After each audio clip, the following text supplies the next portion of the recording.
बचपन का वक्त ही अच्छा था। समझ जितनी कम थी, ज़िंदगी उतनी ही आसान थी। अस्सलामुअलैकुम रहमतुल्लाहि बरकातुहू my YouTube friends, welcome back to my channel. Hope कि आप लोग बिल्कुल ठीक ठाक हैं और आप सबकी दुआ से अल्हम्दुलिल्लाह मैं भी ठीक हूँ। और अल्लाह पाक से यही दुआ है कि आप लोग हमेशा सही सलामत रहे, खुश रहे अपने अपने घरों में, अपनी फैमिली के साथ। आमीन सुम्मा आमीन। नमाज़ पढ़ा कीजिएगा, नमाज हम पर फ़र्ज़ है। सबसे पहले फ़लस्तीन वालों के लिए दुआ की रिक्वेस्ट करूँगी कि प्लीज़ प्लीज़ प्लीज़ फ़लस्तीन वालों को अपनी दुआओं में ज़रूर याद रखा करें। हमारी दुआओं की उनको बहुत ज़्यादा ज़रूरत है। अल्लाह पाक अपनी गैब से उनके लिए आसानियाँ फ़रमाए। आमीन या रब्बल आलमीन। अगर अभी तक आप लोगों ने मेरे चैनल को सब्सक्राइब नहीं किया है तो सबसे रिक्वेस्ट करूँगी, प्लीज़ जल्दी जल्दी लाइक कीजिए, सब्सक्राइब कीजिए और शेयर कीजिए और बेल आइकन को भी क्लिक करना मत भूलिएगा। और जिन्होंने ऑलरेडी मेरे चैनल को सब्सक्राइब किया हुआ है, आप सबका दिल से बहुत बहुत शुक्रिया।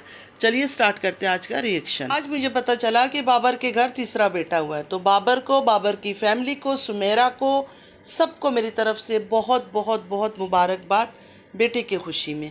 अल्लाह ताला बच्चे की नसीब अच्छा करे, उसको अच्छी सेहत दे, लंबी ज़िंदगी वाला हो। आमीन या रब्बल आलमीन। चलिए चलते अब अपना रिएक्शन की तरफ। आज का ब्लॉग जो बाबर का था वो मैंने देखा, जिसमें मीर बाबर का जो दूसरा बेटा है वो ज़िद कर रहा था बाबर से कि मुझे बाहर लेकर जाओ, बाहर लेकर जाओ। तो बाबर ने कहा कि दीदी के साथ सारे बच्चे बाहर गए हुए, मतलब हमज़ा, फादिया, दुआ सब बाहर चले गए हैं। तो मीर ने कहा आपा भी, मतलब जो मज़लूम औरत है इनकी घर में, दीदी की सेकंड वाइफ, उसके बारे में उसने कहा, वो आपा बुलाता है उनको, कि वो भी बाहर गई हुई है। तो बाबर ने फ़ौरन कवर अप दिया कि नहीं, आपा तो इधर ही है। इन रियलिटी एक्चुअली मज़लूम जो आपा है इनकी घर की, वो भी बच्चों के साथ, अपनी शौहर के साथ बाहर गई हुई थी। एक ही दिन में दो दो सबूत, एक ही दिन में दो दो सबूत नज़र आए। एक तो मासूम फरिश्ता बच्चा मीर ने कहा कि आपा भी बाहर गई हुई, और दूसरा सबूत तो नैना की व्लॉग में नज़र आ गया कि आपा जी, मज़लूम आपा जी अलमारी में बेड के ऊपर टांग रख के कुछ सामान निकाल रही है, और उस टाइम डीडी साहब उनकी बेड में, आपा जी की बेड के ऊपर लेटे हुए उल्टा होकर, उन्होंने समझा शायद उल्टा लेटूंगा तो मैं नज़र नहीं आऊँगा, लेकिन नहीं, वो क्लियर नज़र आ रहे थे कि दीदी लेटे हुए थे और दुआ भी साथ लेटी हुई थी और फादिया भी बेड पर बैठी हुई थी। मज़लूम आपा तो हमेशा ये शो करती है कि दीदी अगर आता भी है कराची, फिर भी थोड़ा भी टाइम नहीं देता है, बच्चों के साथ नहीं बैठता है, बट थोड़ा सा बच्चों के साथ आधा घंटा, 15 मिनट, 1 घंटा बैठ के फिर चला जाता है। यहाँ तो दीदी आराम से बिस्तर में आराम फरमा रहा था। तो मज़लूम आपा से कोई पूछे तो सही, आप बाहर भी जाती हो, घूमती फिरती भी हो, फिर ऑन कैमरा बैठ के इतना सिंपैथी कार्ड क्यों खेलती हो, अगर आप इतनी अच्छी हो, नेक हो और सच्ची औरत हो। मज़लूम औरत को जब इनकी किसी सब्सक्राइबर ने कहा कि देखो उसने निकाह किया है, कोई गुनाह नहीं किया है, तो बस ख़त्म कर दो, माफ़ कर दो, आपस में सही से रहो, तो इन्होंने क्या कहा पता है आप लोगों को, कि मैं सितारा नहीं हूँ, मैं सितारा नहीं हूँ कि मैं उसको माफ़ कर दूँ। तो फिर ये सब क्या है, ये सब क्या है? आपके साथ इतना बुरा हो गया, यहाँ तक कि अलग होने की बात भी आपने किया, इसी मज़लूम औरत ने किया। दीदी ने तो कभी नहीं कहा कि मैं इसको छोड़ रहा हूँ। इसी औरत ने कहा था, मज़लूम ने, कि शायद हम अलग भी हो जाए, लेकिन अब तो बेड पे सो रहा है, खाना पीना सोना हर चीज़ बेड पे हो रहा है, तो फिर ये सब क्या है? फिर लोगों को बता दो कि हमारा पेचअप हो गया है, मैंने उसको माफ़ कर दिया है। ये गेम क्यों खेल रहे हो लोगों के साथ? नैनू की बेबी होने से पहले जब रूबी जी कराची आई, उनसे दीदी और मज़लूम औरत का पूछा गया, तो रूबी जी का कहना था कि मियाँ बीवी का मामला है, खुद देख लेंगे। तो इस बात से समझे कि खुद देख लेंगे का क्या मतलब है? मतलब अगर इतना ज़्यादा कुछ मैटर ख़राब हो गया तो बड़े तो बीच में आते हैं, लेकिन रूबी जी ने क्लियर बोला कि वो मियाँ बीवी का मामला है, वो लोग खुद देख लेंगे। नैना ने भी अपने ब्लॉग में बता दिया कि हम फैमिली हैं, कब तक नाराज़ रहेंगे, हम लोगों ने तो एक होना ही है। सच में नाराज़गी होती, कोई हंगामा होता तो बड़े आकर बीच में बात करते। और इनके ससुर के बारे में जो अकबर साहब है, वो निहायत लालची इंसान है।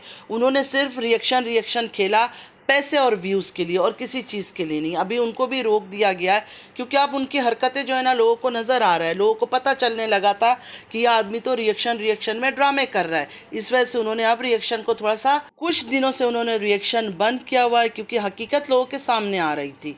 हकीकत लोगों के सामने आ रहा था कि जानबूझ के वो डेली के डेली अर्ली मॉर्निंग उठते हैं, और उठते ही दीदी की साली आदि घरवाली का नाम लेना शुरू कर देते हैं। उस पर तनकीद करना शुरू कर देते हैं। फिर वो औरत चुप रहती, वो कहाँ से चुप रहती, वो तो वैसे ही नहीं चुप रहती है।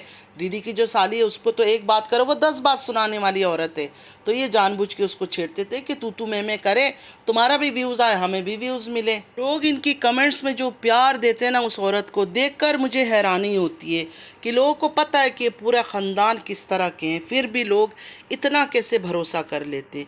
जब देखो डीडी पर ये नहीं करो, डीडी पर वो नहीं करो, डीडी पर भरोसा नहीं करो, डीडी को अपनाओ नहीं, डीडी को माफ़ नहीं करना, डीडी को ये नहीं। ये कभी मानते हैं? या आप लोग जो इतना इनको बातें करते हो, कभी ये लोग आप लोग की बात मानते हैं?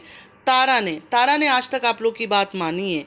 मतलब जिस तारा को देख के इन्होंने स्क्रिप्ट लिखा, ये मजलूम औरत है जिसका शौहर डीडी ने स्क्रिप्ट लिखा, ये थर्ड मैरिज का ड्रामा रचाया, क्या आज तक उस तारा ने सुना? तारा के व्यूवर्स, तारा के सब्सक्राइबर्स, अपने फैमिली से दूर रहो, रिश्तेदारों से दूर रहो, सिर्फ अपने फैमिली के साथ रहो। मतलब क्या नहीं उन्होंने समझाया? तारा ने आज तक इनकी बात सुनी है? किसी एक सब्सक्राइबर की बात भी सुना है? वरना भर भर के वो लोग उसको मैसेज करते हैं। तो ये कैसे सुनेंगे? ये तो वही काम करेंगे जो स्क्रिप्ट में लिखा हुआ है, जो स्क्रिप्ट इन्होंने लिखा हुआ है, जो रिटन स्क्रिप्ट है इनका, उसी के हिसाब से वो काम करेंगे। किसी के मना करने से, ये ना करो वो ना करो, थोड़ी ये लोग मानेंगे।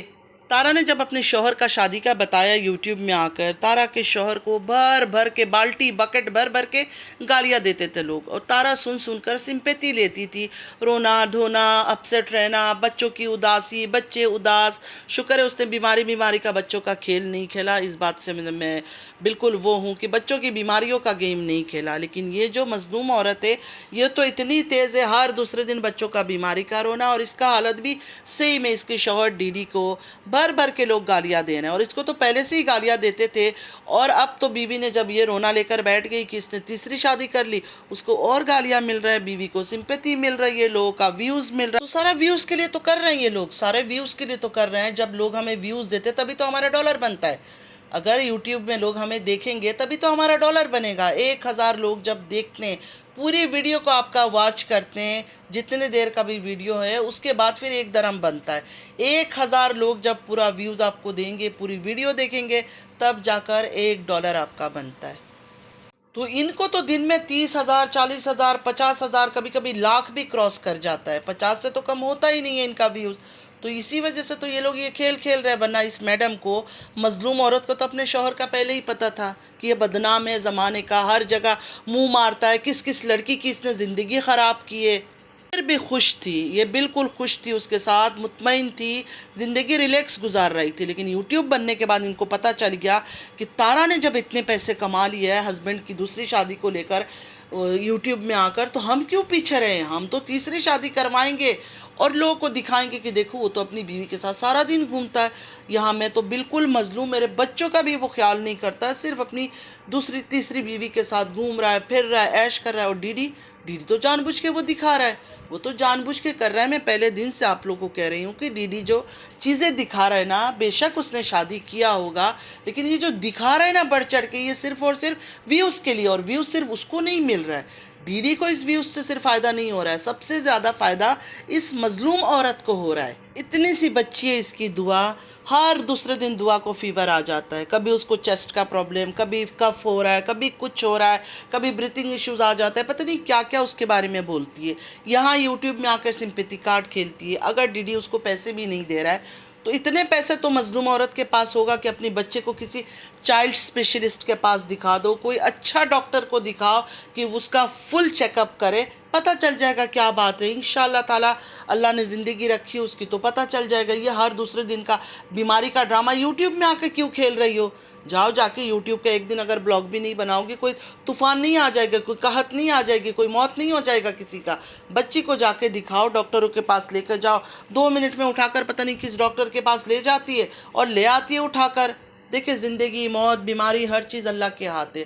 अल्लाह पाक सबकी औलाद को सही सलामत रखे, आमीन या रब्बल आलमीन। लेकिन अगर आपके पास पैसा है, देखिए किसी के पास पैसा नहीं है फिर वो तो मजबूर है, वो कुछ नहीं कर सकते चाहे बच्चा कितना भी बीमार हो। लेकिन जिनके पास पैसा है वो तो अच्छे से अच्छा इलाज करा सकते, और इनके पास है पैसा।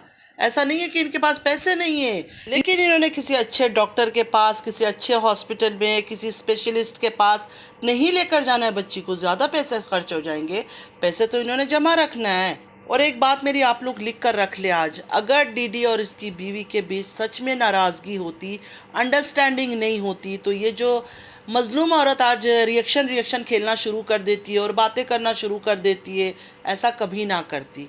डीडी आता, 3 तलाक मुंह में देता और इसको कहता कि बस निकलो, तुम जहाँ मर्जी तुम जाओ।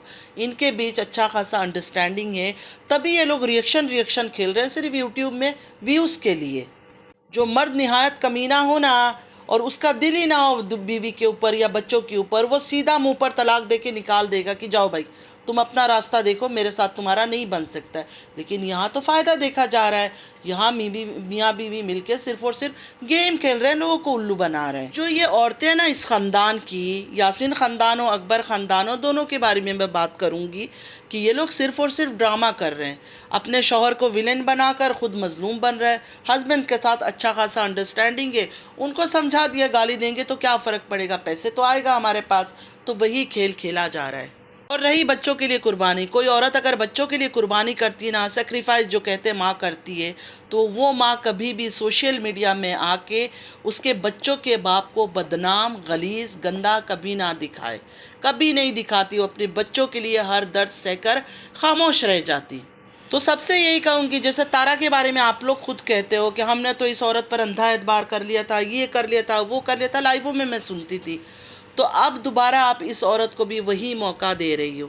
ये एक दफ़ा जब हर चीज़ कमा लेगी ना, गाड़ी बंगला घर कर लेगी, इसी डीडी के साथ हंसती खेलती आप लोग को नज़र आएगी। जब तक इनका टारगेट नहीं पूरा होता है ना पैसे कमाने का, तब तक ये लोग ऐसे ही ड्रामे करेंगे, रिएक्शन खेलेंगे, नाराज़गी दिखाएंगे, बेचारगी दिखाएंगे। उसके बाद इनका सब कुछ सेट हो जाएगा। मेरा इनसे कोई दुश्मनी नहीं है, मुझे कोई शौक़ नहीं है मैं इनके ऊपर बात करूँ, लेकिन बेईमानी क्यों?